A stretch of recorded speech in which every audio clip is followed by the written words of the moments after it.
Welcome to episode 18 of Youth Empowerment Radio. This is part 2 of our special series on the power of youth voice and advocacy, how to inspire it, amplify it, and utilize it to drive meaningful change in the laws and policies that impact the lives of young people here in Colorado. Our Youth Move Colorado advocate, Carmen, sits down with Tori and Jordan.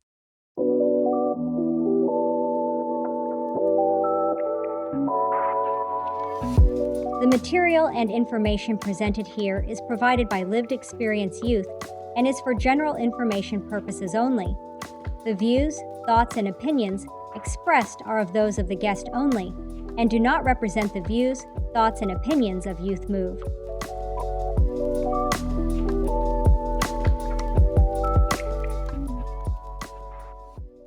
Behind that, there's that sense of, and I think it's well-intentioned, but I think behind that, in the reasoning for that is because they're like, well, they're coming in with lived experience. There's a lot of like personal attachment to this, right?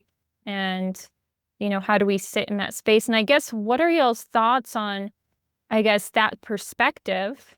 And then secondly, like, have y'all seen that happen, like, to the extent that they're so worried about that? Is that something we should be I think it's something we should be worried about, but should that be stopping them from incorporating genuine youth voice?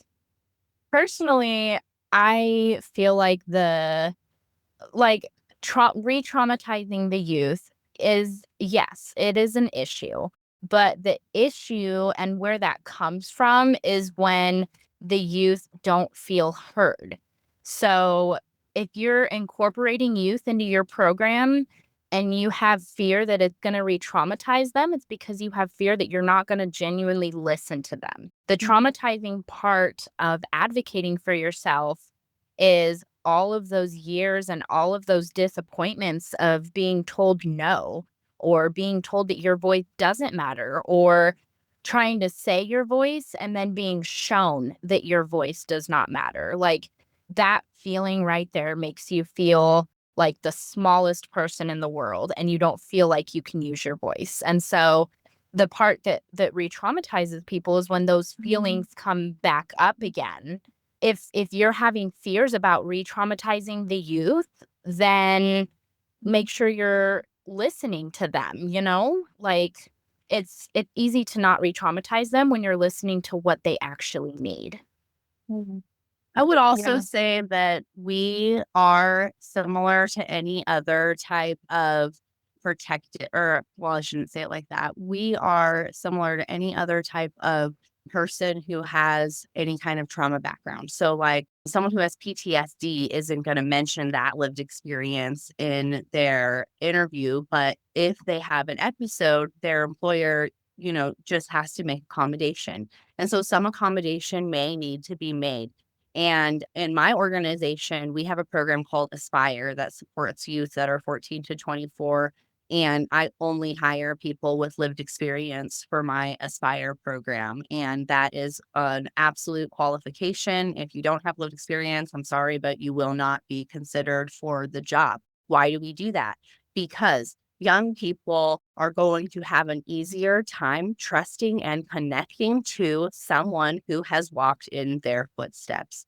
And so we can sort of break down barriers and build a more trusting and stable relationship. And we see that relationship as being core to any other growth. And so if I have someone that I can count on, somebody that I know believes in me, somebody that I know is going to be there for me and support me in my dreams, and it's called Aspire because it's all about whatever their dream is. We don't have a prescribed path for them. We are saying, like, you're driving the bus, let us help you gas it up.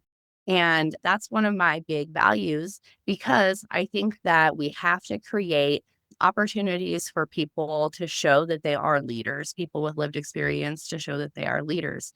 And I know people who are in wonderful, high up positions who have lived experience, and they hide their lived experience. And I don't like that. I don't think that we should ever have to hide our lived experience. I think our lived experience should be worn the same way that people wear their advanced degrees, with pride. And I think that especially when we're stepping back into the child welfare profession, that should be respected, and it's not. And the reason that it's not is because the people, the old school people, the social work type people who have been holding up the walls in child welfare are threatened by our presence. They have a bias against us. They've decided what we are, who we are, and what we're capable of. And those of us that have threatened to step out of the foster kid box and step into the child welfare professional box, for some reason, that threatens some people and they have an inherent bias against us. Another thing I hear regularly from professionals in the field with lived experience is that they're not treated like professionals or they're not treated like adults. They're not Mhm. treated the same way that their colleagues without lived experience, who are even younger than them or who have less professional or educational experience, are treated because of their lived experience.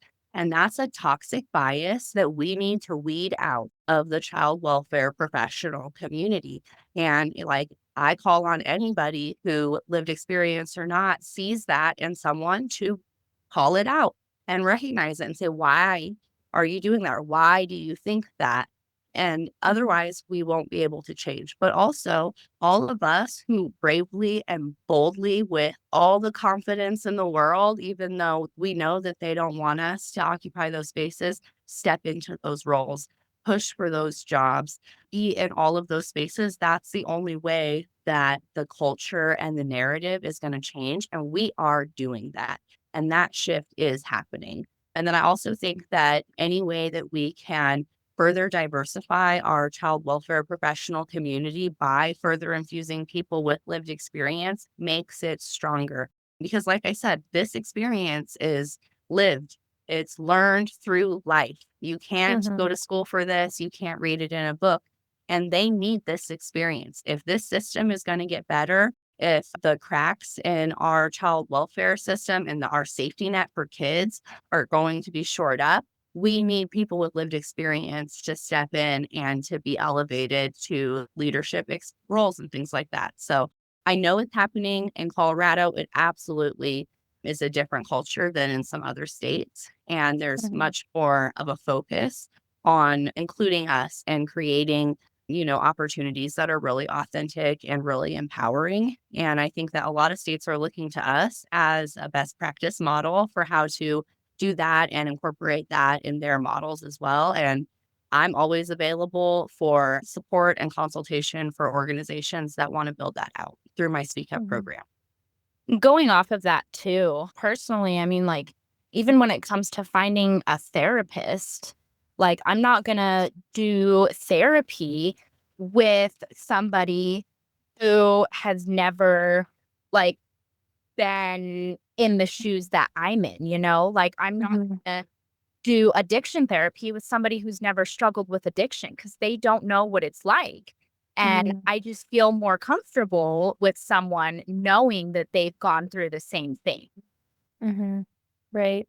Yeah, I think that's a really important point that you mentioned, Jordan, around, therapists, and because I don't think I've ever kind of heard it posed in that way, and I think that's really valuable. And yeah, I guess, because we've been talking a lot about, or started to talk a lot about, just like youth peer support, young people participating.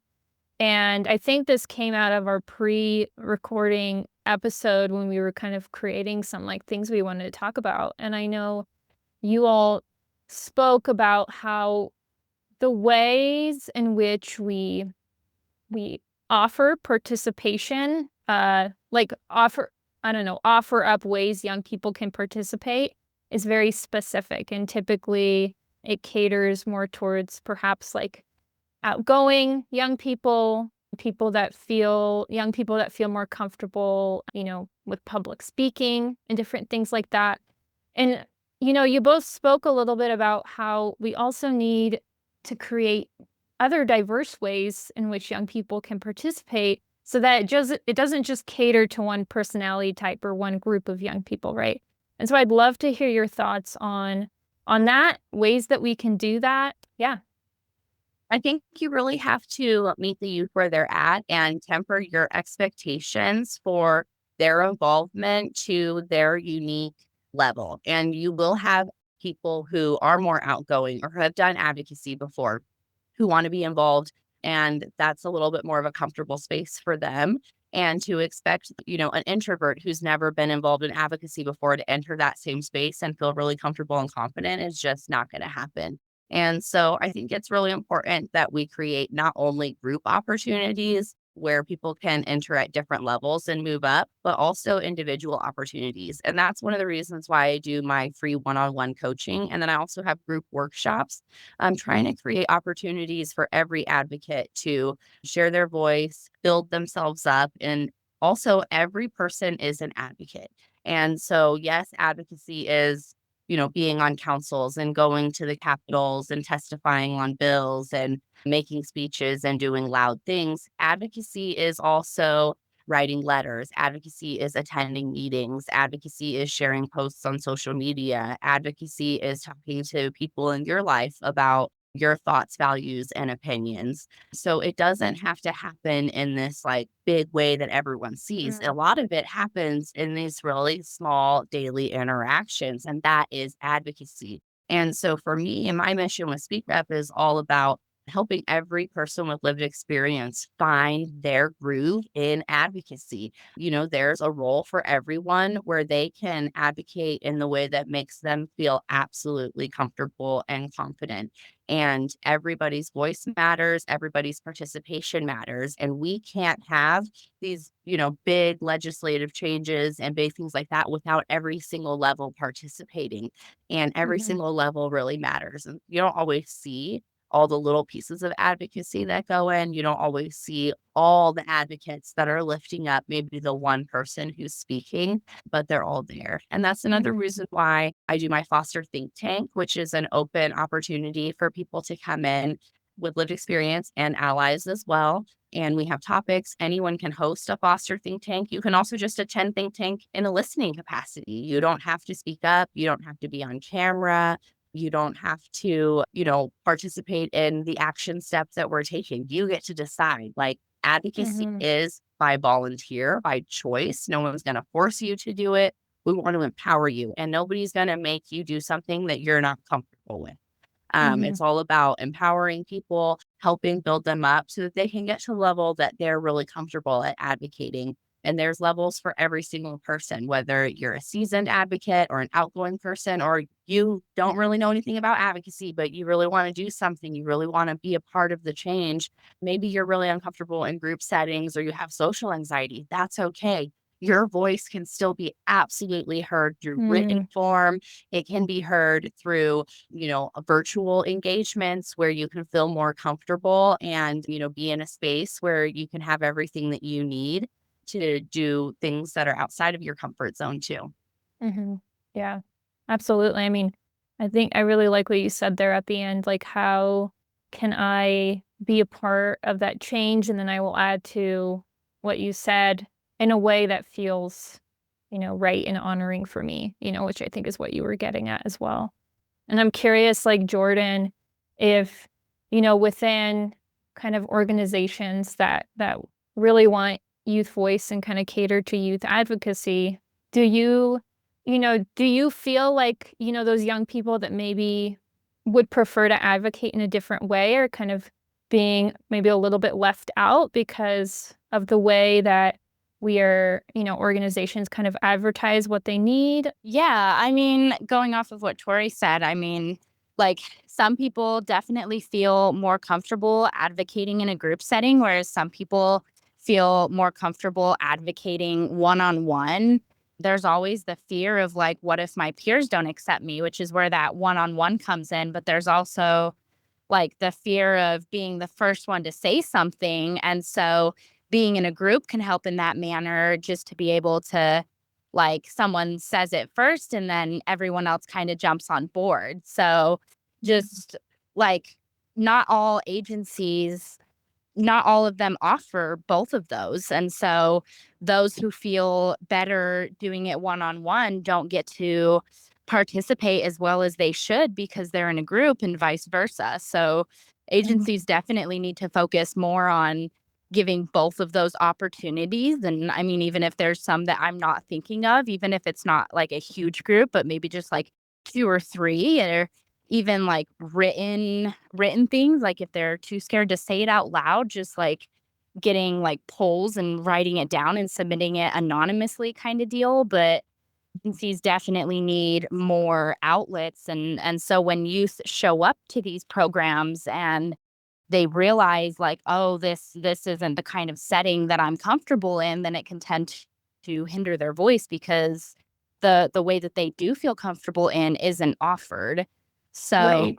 like that can tend to be, and then going off of that, it's like, well, I went to this last one and it wasn't comfortable for me, so why would I go to another one? And that leads to youth not saying their voice anymore, because they've put in the effort and they weren't seen, and it wasn't in the manner that they feel comfortable. So Mhm. being in that space, it's like, why would I do that to myself again if they didn't have what I needed last time? Mhm. So not only are you impacting the voice of the youth on the specific matter, but now you've impacted their future in advocating for themselves, because now they have these trust issues and this like not feeling safe, not feeling comfortable. And then it's like, well, why would I do that again? So Right. not only did you just hurt the youth voice in that occasion, but you've also hindered their future. Mhm. Yeah. Yeah, it sounds a lot just like, just organizations being really intentional and purposeful, thoughtful before. I don't think sometimes organizations realize how much prep work is needed, you know, it's like building any great team, it's like being a great leader. There's a lot of prep work, there's a lot of trial and error and transparency that's needed, and I think if organizations could like facilitate a similar perspective, when working with young people, I think that would be really, really helpful. So I know we're kind of running low on time, but before we kind of hop off and I lose y'all's wisdom, I just have 2 questions I want to ask y'all and kind of leave the audience with. But the first one is what's one piece of advice that you have for people or organizations that want to create inclusive spaces for youth and young adults? I think that if you can bring in someone with lived expertise to consult with you, and I also provide that through my Speak Up program, that can be a really great way to start. But you could even do that with one of your partner organizations that you see doing this really well. I'm sure they would be really excited to share what they're doing, and their youth would also be really excited to advocate in that way. We're all about having more and more and more opportunities. Just because another organization has a youth board or has youth leadership doesn't mean that your organization can't also have a similar program. And maybe some of the same youth will serve on both. I think that's okay. I think the more opportunities we can have, the more saturated we can create our advocacy community. I also would say that prepare your staff through training diligently to be prepared to work with the youth. Don't have this sort of tokenism or bias built up in your mind about the type of youth that you're looking for, but meet your youth where they're at and create a program that's really for the young people that you're serving and really representative of your organization, but also your youth population. And I would also say, some advice for young people who are interested in advocating. We need your voice. We need your voice no matter what level you are feeling comfortable at advocating, and take that first step. We're trying to change foster care here. And if we leave it to the suits and the people who have never been in foster care, it's not going to change in a way that's really person centered. And we need it to change for us and for our people. And in order for that to happen, we need people with lived experience to lead the charge. So we need your voice. Don't be afraid. If you need support, I'm here for you. I'm always happy to provide any support to any person with lived experience. We say young person a lot at Speak Up. I don't care what age you are. I don't care what type of foster care experience you had. You're welcome. You're eligible for my program no matter where you come from in the United States, no matter what your age is, no matter how long ago you were in foster care, no matter if you were in kinship care, foster care, adoptive. It's all the same to me. Your voice matters, and we want you to be part of our movement. And with that as well, Tori was talking a little bit about making sure that you train your staff. Make sure that you're choosing agencies and people to train them who are familiar and who know what they're doing, and they're not just going to train them in a manner of the suits. And like, make sure that you're choosing the right people to take action and prepare your team for this. And the thing about youth advocacy, like Tori was saying, is that agencies who are on top of it and who are all about it, like, they are just willing to give you what you need. Like, if a agency is genuinely passionate about this and you go to them for advice, they're not just going to turn you away and say no, because people who are genuinely like passionate about this, they want to get the word out there. They want to get their voice heard. They want people to all be on the same page. And so they're going to be willing to just help you however you need it. And the youth as well, like the youth who are genuinely passionate about this, they're going to be giving you their opinions. And